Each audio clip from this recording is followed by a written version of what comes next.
Good morning. Welcome to our tiny little show on Sunday morning at 10. That's the time when normally Mass begins. We can't offer you that. We are very happy you're here. We expect no one to come in the morning at 10 on Sundays. So it's great you're here and so many. Without you it can't work, that's why it's important. Dancing for ourselves we can do every day. My name is Michael, and I have been working with Michael Douglas Collective based in Köln for about a year. And we have done 2 pieces. And today you will not just present a finished piece, but offer you some situations that we worked on in Köln and in Frankfurt in the past 12 months. And then we try to involve you somehow. Yeah? You need not dance, that's not the point, but you need to observe us and tell us what you observe. And observe how you observe us, how you can observe the observers. In the program that is said that it is somehow about architecture, and that is not only my part, but that is what I brought into the discussion. And for this situation here, we brought you a tiny little architecture. Yeah, it's not a curtain, no. What is architecture? You know, when you look into the media, when architecture is in the media, it's always about a new museum or theater building by a star architect with interesting curves and complicated construction, something like that. I don't want to say that this is not architecture, but it is not what architecture is in its self-reference, in its deepest meaning. And we did research on that, and in my very short speech now, I just want to say the sentence. I think I thought I said it yesterday on the panel, that architecture for us is at the center of its meaning, a shielding, like this here, and a combination of shieldings that can come very close to each other, so that suddenly you have an inside and an outside. And important about architecture is also that you can enter the inside. Yeah, it's not just a sphere that you can enter. You can enter. There is some entrance, and you can leave it again. If not, it would be a grave or something like that. So, this is our introduction of architecture to the situation here, that we want to work with this and play with this together with you. And we've chosen this, let's say, element of architecture because it fits the situation. It's a curtain, it's a kind of movable textile wall, and it's placed where you would expect the curtain in the theater, if we had one. Okay, it shrinked a little, we washed it too hard. And the color should be red, but I didn't have it. So we built up this curtain here, and what we have experienced in the performative arts lately, since the 60s, you all know that, of course, because you are dancers or theorists of dance, is all these trials to overcome this border, yeah, to introduce the audience to the stage, or to let the dancers jump through the chairs, and to bring dance from the dance hall outside into the city, and so on, and the city inside, and so on. All these plays, by the way, would not be possible without architecture, because if you wouldn't have here and there, and these shieldings, if you wouldn't have inside and outside, you couldn't bring things out or in, yeah? Or you couldn't say, hey, we overcome this border. We have to overcome it somehow, yeah? There's a new culture. Of course, you need this border to overcome it. And that's the reason why I want to open our play today by not overcoming this here, by tearing it down or burning it, tearing it down. I won't even open it, but I will let you see that we have this audience space here, that's where you are, and we have the artist space here, that's where I am now, and I take this distinction between audience and artist space and introduce it into the artist space. Look.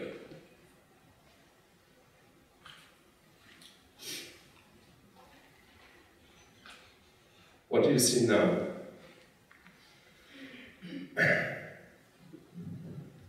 I don't say it's a metal bar in a curtain, which looks like a shower curtain. No. For us, this is a very important principle, not to tear down the distinction, but to introduce it to the inside of the distinction. Yeah? If this is the space of art, and the distinction has shown us where the space of art begins, we have now introduced the distinction into the inside of the distinction. And this gives us new opportunities. For example, I move it along here. Tell me where I should start. Michael, took me a second, lost. Okay.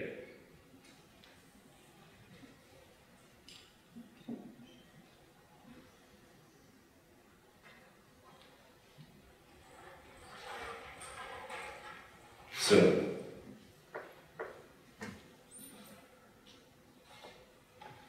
and now I have formed, with the help of these so-called wings of molten fabric, you know, these are used for, who doesn't know, for the dancers to disappear, or for the light to come from the side. Now we have formed a tiny little theater with the help of this molten fabric walls and this distinction. And I would like to introduce you to our tiny little theater to come. There are chairs for you.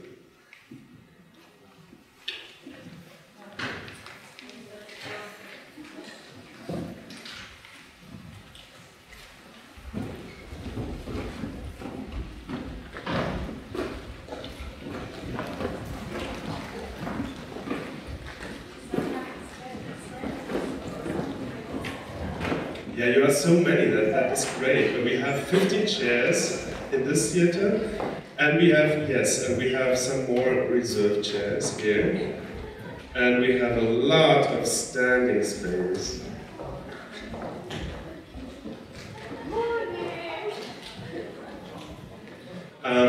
When you use these chairs, you can't see the curtain, so maybe you should take your chairs and place them here. That is a good situation, because then you can observe the distinction itself, whereas these people can only see the distinction. Douglas, do you think we can disassemble these chairs? Yeah? Okay, very good. So if everybody who needs a chair would join Douglas and take one chair, we didn't expect so many people to come.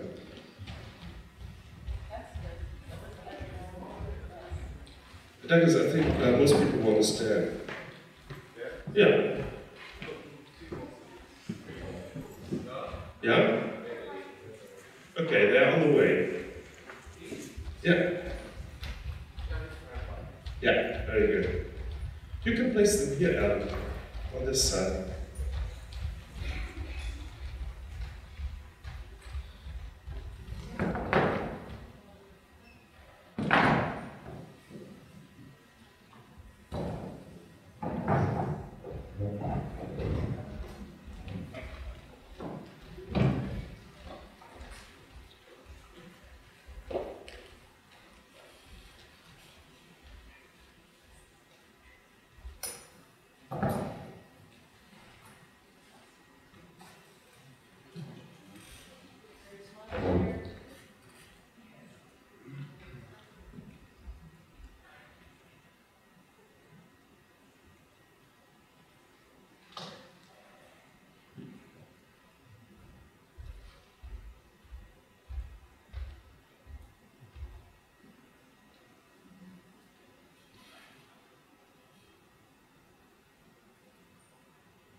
So what did you see?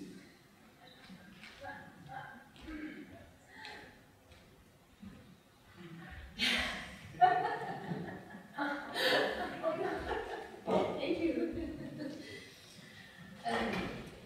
I saw a border movie, and I thought at the beginning I placed myself on the very border to be able to see everything at every time. This work. Yes. So what is everything? Everything. Everything happening in the, in which space now, I really don't know anymore. And that is the point, I think it is really nice. Thank you so much. Yeah, the question is interesting, what is everything? Because we like to see everything and not to miss anything. Okay, so what did you see?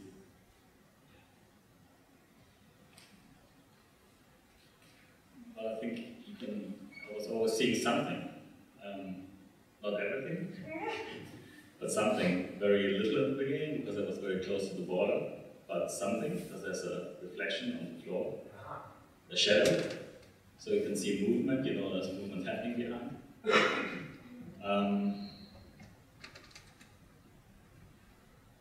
And different spaces created. Different spaces created by the bodies and the border, the position of the border. So basically, the bodies are creating space in relation to the border and among themselves. And also with each other? Certainly with each other, yeah.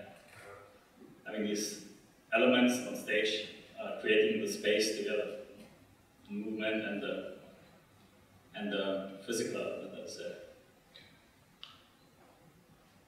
And this yoga group here, which is sitting down here, dancers always sit like in yoga, I don't know why.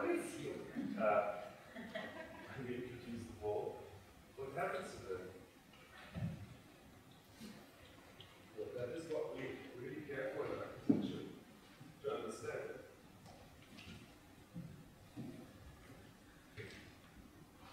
Doesn't wall destroy? No, it creates a different way of relationship because there's a history to the situation, which I think so. Basically, let's say they know it of each other, they know there's something there, but they can't see each other anymore. So there's kind of and there's a space that is occupied between them that has been kind of an open space defined by the bodies before. Now it's interrupted by a physical element. So the space in between has changed a lot. Yeah, they can't see each other anymore.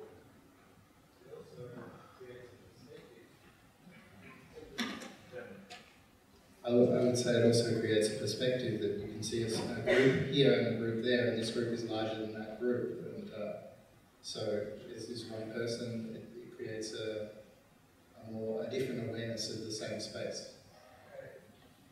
And also, I have a little bit of a question, because you introduced this performance with the idea that this object is important, it also has an effect on the perception of what we see. So it's not just the architecture that affects what we're looking at. I felt that the performance was started with your introduction, and that sitting here before the dancers started, you saw I saw a different space, that we're sitting here, and then you see for the first time the chairs there, which you would maybe normally accept as part of the space, that you've already accepted that this is traditional theatre, and now we're sitting here, so we get to see, question what we see, because it's new, a little bit new, but you see chairs there.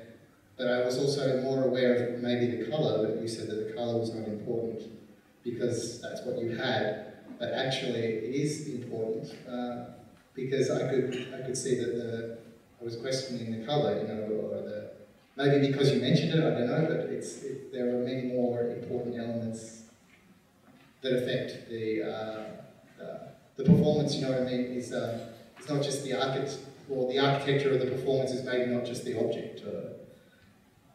The way you constructed this is also a kind of architecture, and that's part of the. Yes, that's always one to forget for a moment. Okay. But you are hitting into it. There is no architectural material. Otherwise, we can't make the architecture. Okay, thank you so much. So I changed the size. Did you see anything here?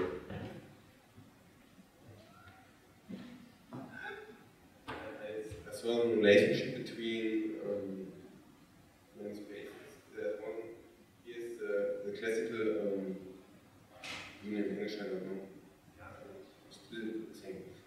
The classical stage, and we open a new stage in the classical stage, and also here room for the visitors space. And these different spaces began to play with another. That's good. For me, that's a pleasure. Thank you so much.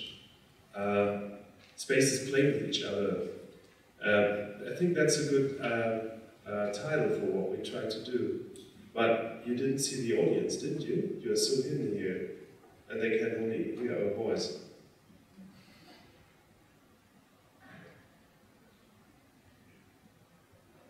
What did you see about the audience?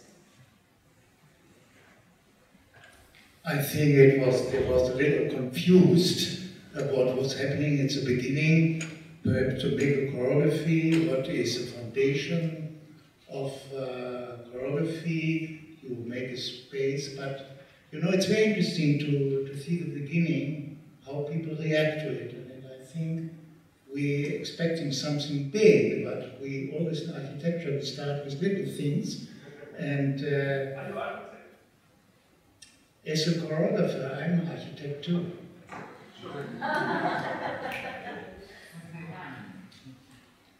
Sabina, you're so laughing. Why? Yeah. Oh, okay.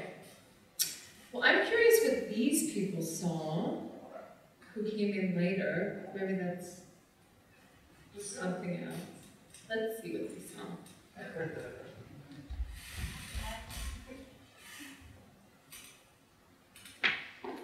Hello. Hi. Did you come a little later? That's fine. But did you see anything going on over there that you would like to expound on or share with them? Yeah, I think so. I mean, what I find really interesting is the moving curtain. So I saw a situation going on over there, and people moving and performing, people sitting, people being on stage, people sitting between the curtains. So everything was kind of mixed up from the situation. And I found it really interesting what happened to me when I saw the curtains coming in and like hiding what's going on behind. So for me it was really interesting what changes while the curtain moves. So yeah, that's what I observed.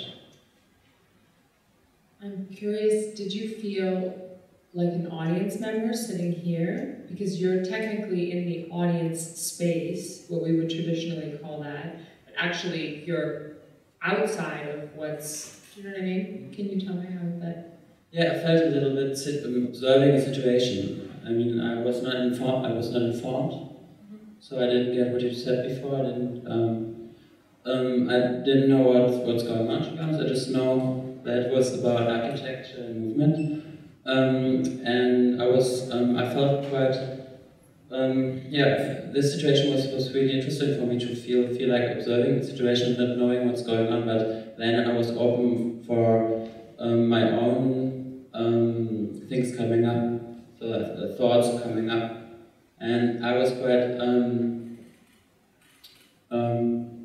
really, I mean, I liked that I wasn't informed beforehand. So it was really good not to know what's going on, just to see what's going on, and then to hear some responses from you guys over there. So yeah, for me it was quite interesting. It was nice to come in later. So yeah. Thank you.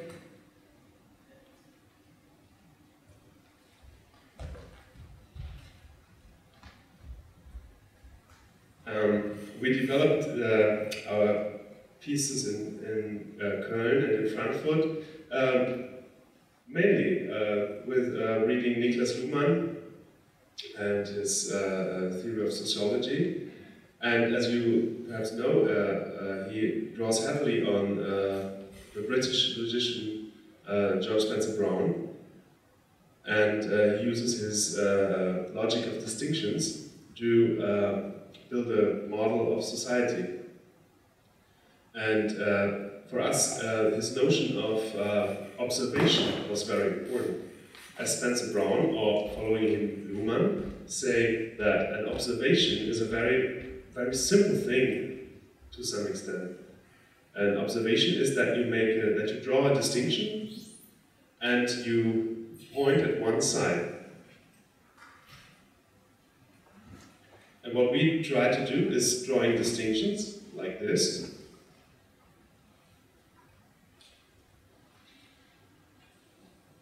And that's what we started with. And then we took a point. I take an object and I mark one side.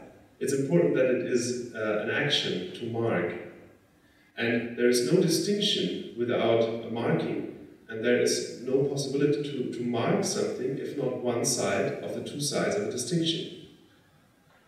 And that is what we played with. And what you see now, coming from Spencer Brown's theory, going through German sociologist Luhmann, and entering dance, is a theory of observation. And what you see now is an observation. You see a distinction, and you see one side marked. So what you observe is an observation, and you are observers of an observation. And that is what we played with, and which will go on now for some time. Wish you happy minutes.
The thing about distinctions is that if you mark one side, there leaves one side not marked.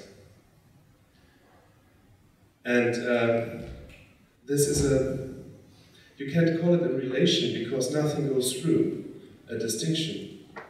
It's not going through. There is one side and there is another side. And if you mark one stays empty. And the question is, what does it draw with itself? What does it draw behind itself? This one marked side. Is there nothingness, or is there everything which is not marked?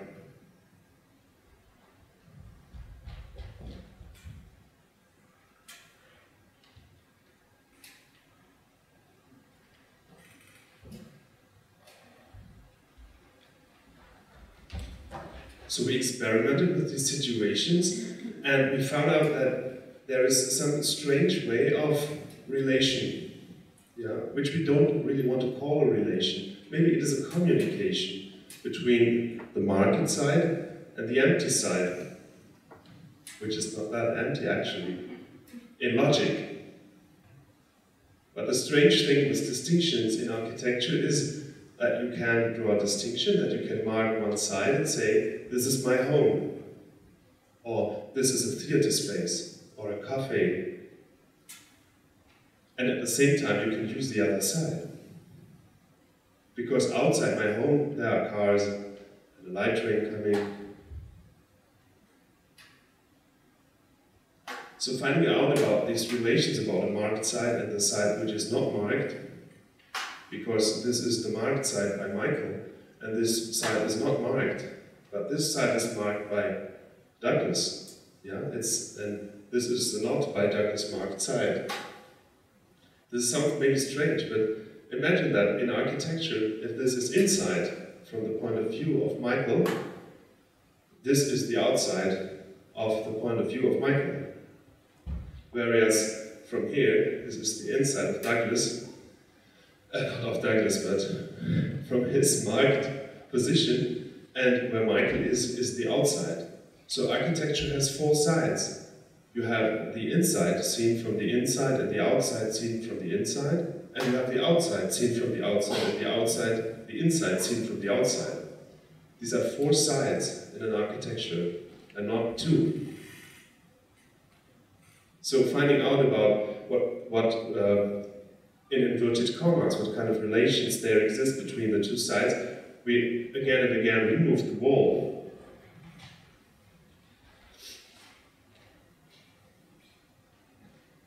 And of course, practicing this over days, we begin to see walls where there are no walls.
I liked it when you said, I placed myself so that I can see everything. That is so human. I always take this seat in the cinema where I can see most of it, where the 3D effect is closest to me. I think that's very human, and that's normal. We want to see everything.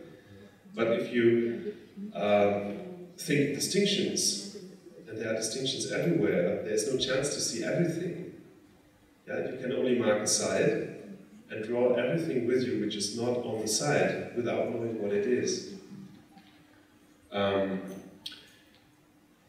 there is a strange difference between this logic and architecture. I said you this before. And the main is that the distinctions in architecture have a space on their own. They are not logical. They are not like a thin laser film. Yeah, if we had smoke here, next time we probably have smoke, and then you have a kind of laser wall, then it is incredibly thin. But architecture, as you all know, has the distinctions have a dimension of their own. And everybody likes to enter these distinctions and stay there. We like to sit on in windows, or we like to stand at a door, which the people hate who want to pass the door. And we create all kinds of situations. Or if you have, mostly in old buildings, you have the transgression of the distinction initiated. You have it decorated. You have so that you can really that you need some time to pass it. That's the point, and that this time is used to tell you something, to prepare you, maybe to enter a church. Churches are full of elaborate handling of crossing a border, yeah, or old kind of municipality buildings, or for example the Reichstag building in Berlin.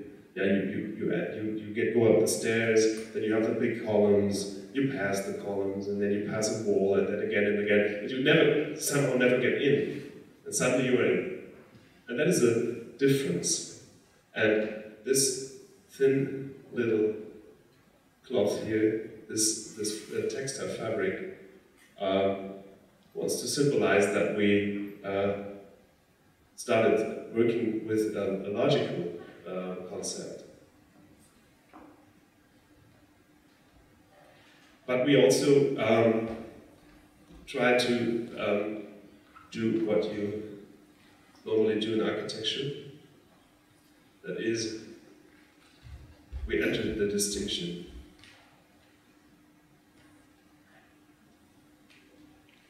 You can enter the distinction.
we had this incredible moment in Köln last year in October when we worked with Georg Reichel, who danced for the Frankfurt Ballet in the 90s.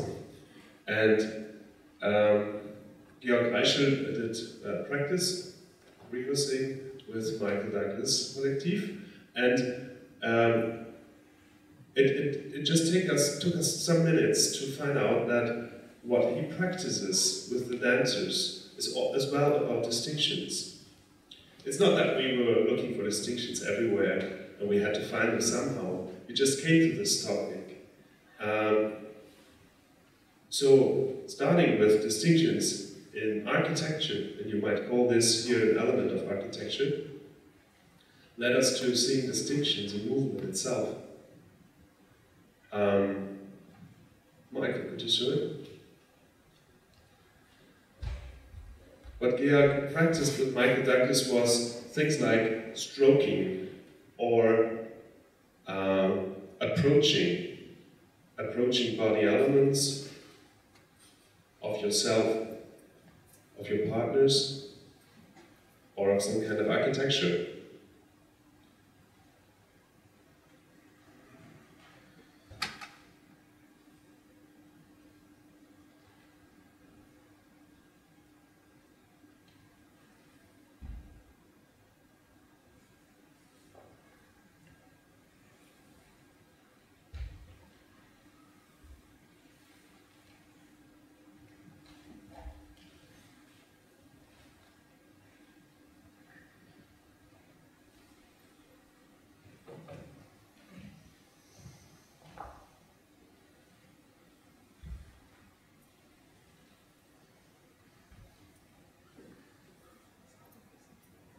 I, as an architect, I would say, okay, this is movement, but what is movement? Movement can be created because I have an image. Maybe now the image of sitting here and holding a microphone. This is a movement, and I practice this image. But what I learned from, or what we learned from Georg Reichel and from Michael Douglas dancers, is that approaching is another kind of creating a movement. If you take a distinction, I have to wander a little bit to look for my distinctions. Okay. Tiny little distinctions. If you take a distinction like this, it's like a curtain. Then Douglas can show you, when I hold it here, what approach means. And that approach is something that creates movement without having an image of the movement.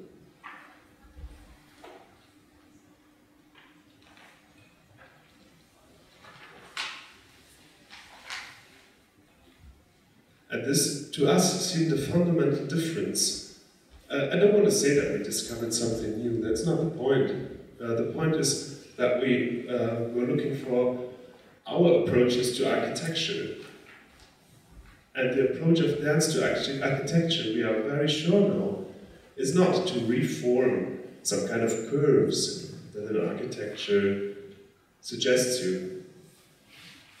To dance a Gehry building, for example, by imitating its curves. That this is not how we should approach architecture by dance, or how we want it, but that the idea of distinctions is also fundamental in the creation of movement, and that there is some resemblance of how architecture creates a movement in society, in small and big societies, by allowing two sides to approach each other. Like, for example, an audience and an architect and a dancer. And what we did in Frankfurt was we worked with a curtain like this. Oh God, that is not prepared. And we approached each other. And after our show in Frankfurt in Museumtum, it was criticized that our theory is quite well, but that it is not really apparent how the distinctions in the movement and the distinctions in the architecture are joined. We had a wall like this. This is now the Düsseldorf wall. And you saw some situations that this wall can create with dancers. Situations of observation, of observing observations, of seeing things and not seeing things, of seeing people seeing things that you don't see, observing observers. To come into these situations, you need architecture. It's not possible without architecture. But we were a little criticized in Frankfurt that the dance around these walls didn't really have a connection to the wall.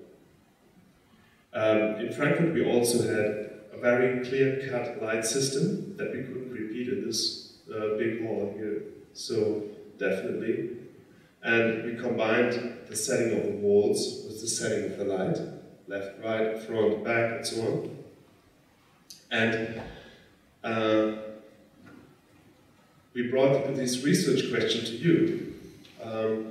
So you probably have some ideas for us how distinctions in movement creation and how distinctions in architectural space are probably related to each other.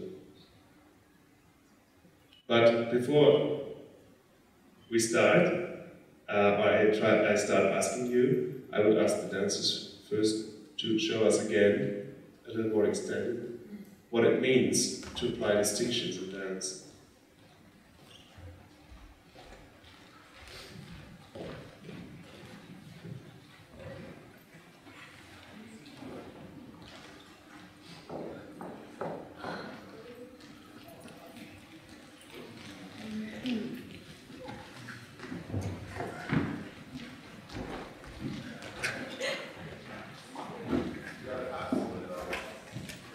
You are absolutely free to move.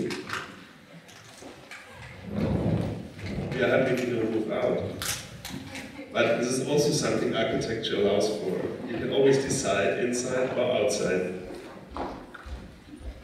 And with us you have some more decisions.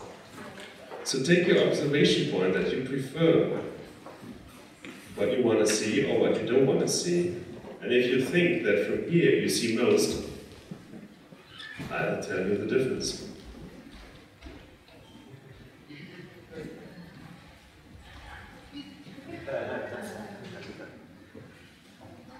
Bloody architects.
we personally brought to dance, coming from architecture, is that architecture is a weird thing. As we spend so much money on architecture, we talk so much about architecture and use it every day, but architecture doesn't tell us what to do. So what is the impact it really has?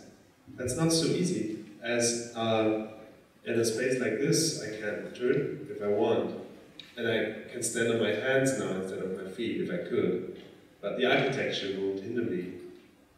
And so we started searching for what is really the impact architecture has on us if architecture doesn't give commands. Sometimes we do as if, especially architects do as if architecture would give commands. It's good to sell architecture, yeah? You build for a company and they have their objectives and they want to, today everybody wants to communicate, that's important. So you build an architecture that makes people communicate somehow. Of course this doesn't work.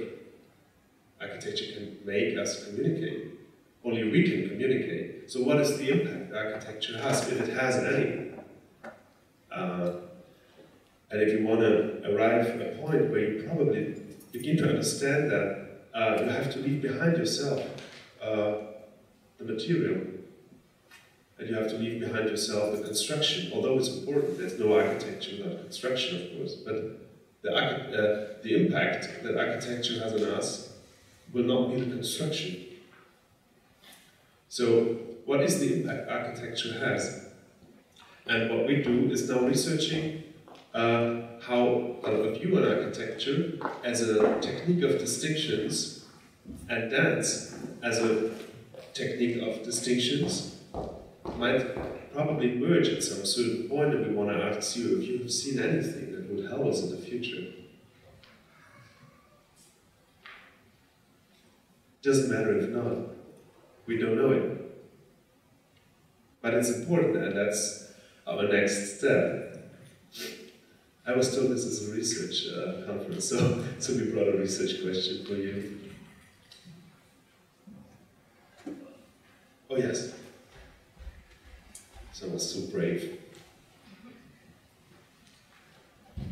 Well, you just said that architecture doesn't give commands, and I would actually strongly disagree with that. Because maybe command is not the right word, but it gives a lot of, let's say, hints and a lot of conditions that are offerings, so to say, that I think strongly define how people move towards it, how people can react, how they can use it. For example, a wall. You have an entrance, a door on the wall, so the wall clearly defines where you have to enter.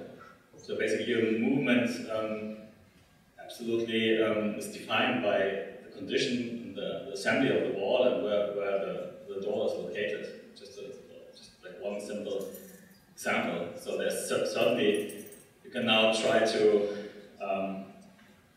move in a different way, try to walk around the wall or climb over it, but most people will do that. Most people would simply say, well, I want to relate between the outside and the inside, vice versa. And now I certainly use the door, that's what you usually do. So I think it strongly defines how people move, and I think it has an extreme impact. The assembly of architecture has an extreme impact on our behavior or the movement, and how our bodies basically, we place our bodies in space. Thank you very much, very brave audience. But I never saw architecture make us move like this. Maybe some architecture influences our feeling. Let's say, for example, I don't know the English word where criminals have to sit for a while, penitentiary, or a jail, of course. Yeah, but maybe a jail makes us we get smaller, maybe, or and a threatening building will influence our movement because we will maybe kind of crouched down, or yes, or Thank you. Okay, yes, I think there's a good hint that buildings impose something on us, yeah, or that they have this affordance. A door tells me somehow go through, and a jail makes me smaller, perhaps. But let me put the question more in detail. If the jail needs a force, I need to be forced in, and this force doesn't come from the architecture, but from the law.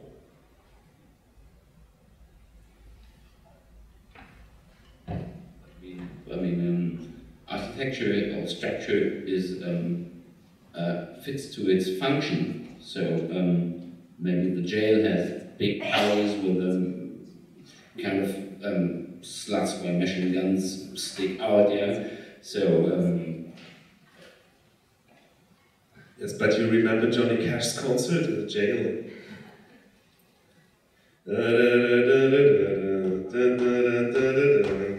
And you can do that in a jail. Johnny Cash showed this. And that was new. And the architecture allowed for it. I don't want to say the architecture is always unguilty, but I just want to quarrel a little bit with you. And the door that has this affordance to say, go through me. And I can also disagree and not go through.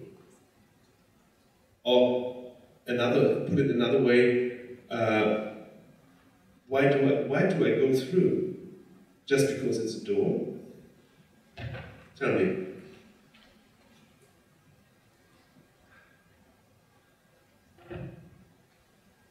Well, certainly usually you have an intention to go through this wall. You want to relate between the inside and the outside.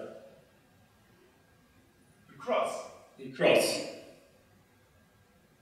But sometimes, I mean, there's also this this moment of that the door can create curiosity, for example. Yeah, yeah, exactly. I mean,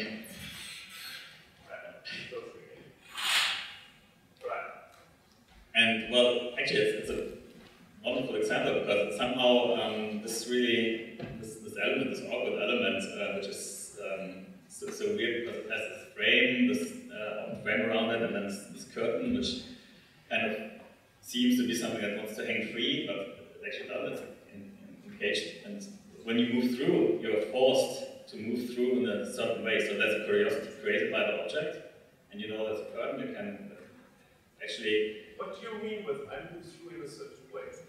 I mean, you're forced to, by the physical elements, they give your movement a definition, I would say, not a limit.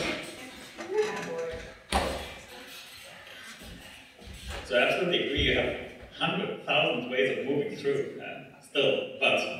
Oh, I have a microphone too. They're all, in a way, well,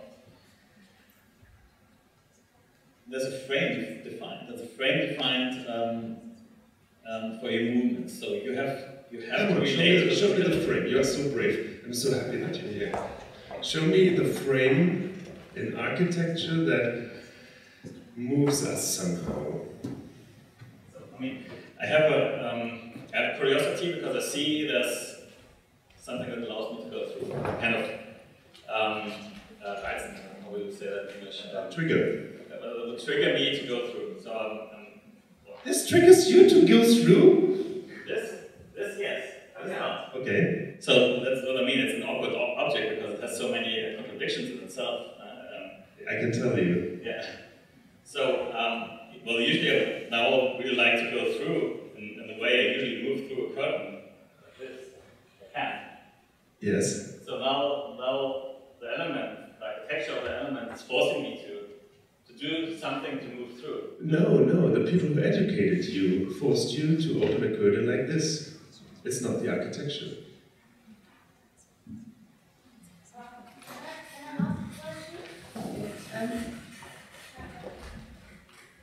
thinking, well, also that we have, of course, no, I do think that the space is first. I do things like when you come into a big space and you start walking along the wall, maybe not right in if people are watching, or if we see something that wants us to sit down, you know, like a chair, or something that looks like it's something that's...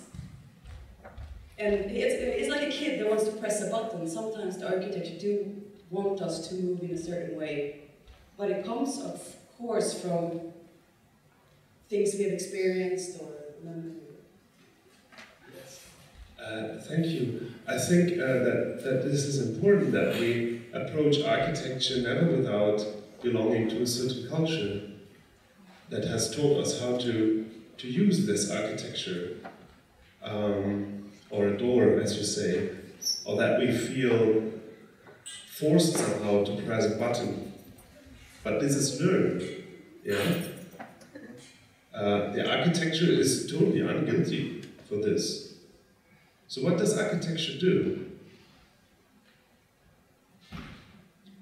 If not that, maybe you hate me now and you say, okay, the question is answered already by your very interesting remarks. But I want to drive it a little further to understand what the impact of architecture is if we even leave out what we have been taught to do with it.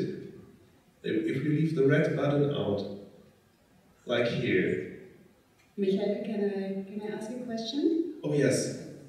Ah yeah, Vera. Yes. Yeah, just go ahead. I wanted to bring you the mic, but you have one. But I found it. I want to step back a little bit to the point where you demonstrated some interesting movement.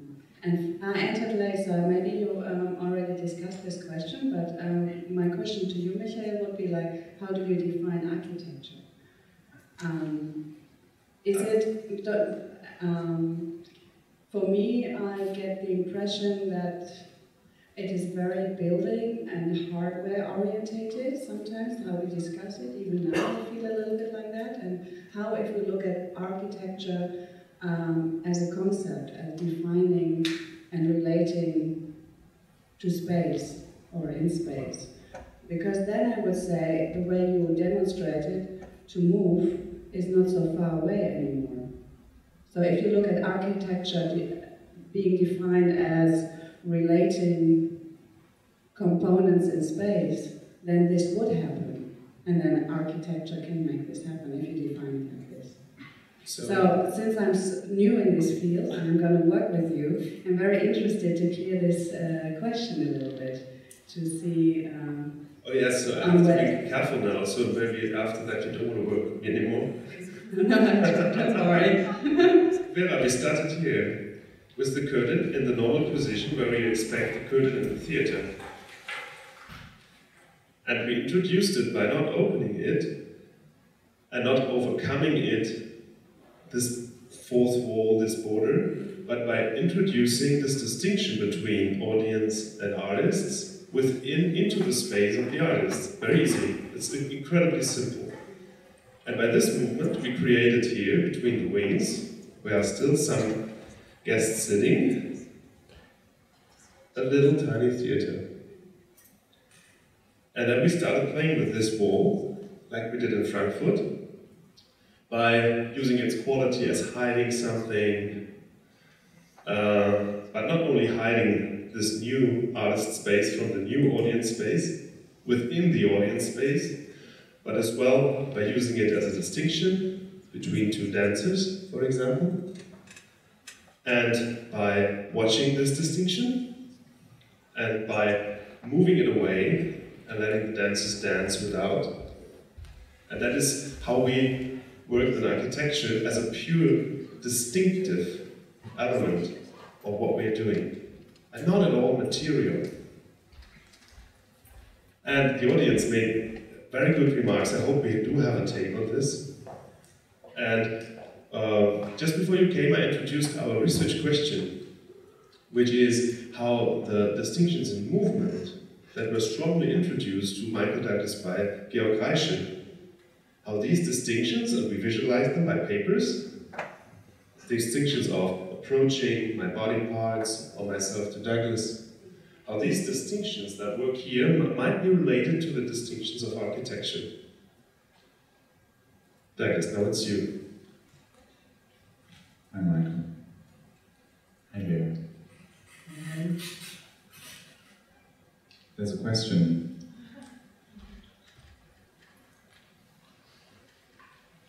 Hi, Adam. It's not a question, but I just thought right now that maybe distinctions, they provide us choices also. Like, it's the choice that we can make. So when there's a distinction, we can be aware of the two situations that there are, and then we can simply make choices. And that's the key element. What's the multidimensionalism? I don't know. Thank you, Adam. If you make it a choice, the distinction here, our movable distinction, visible distinction, our tiny little architecture, helps us seeing that you make a distinction by positioning yourself here, like Michael did before. For example, Michael. If you remove it, you don't see anymore you don't see anymore in the same way, in the same clearness, that to position yourself here is a decision, that you decide for something. Out of all possible movements, you decide for some. That might sound very simple, maybe too simple, but it's a fact. Is that what you mean? Yes.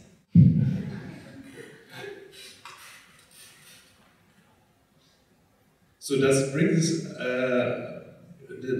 us any closer to our problem of how to relate distinctions in movement with distinctions in architecture? So what you have been describing, you can re-describe this as doing a distinction.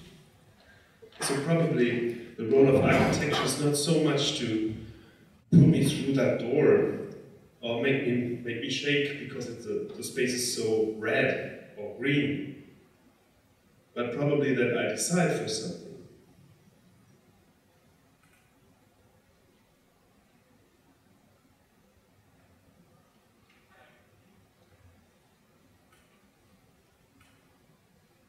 You decided to stay there in that little theater. And you decided very bravely to stay on the space that we have neglected, because we had only these 20 chairs, but you took this side. Still, that's very interesting. Honestly, since I took this place, I think about if I took the right one. I had the same, like women told before. If I want to have a place where I can see all, I want to see everything.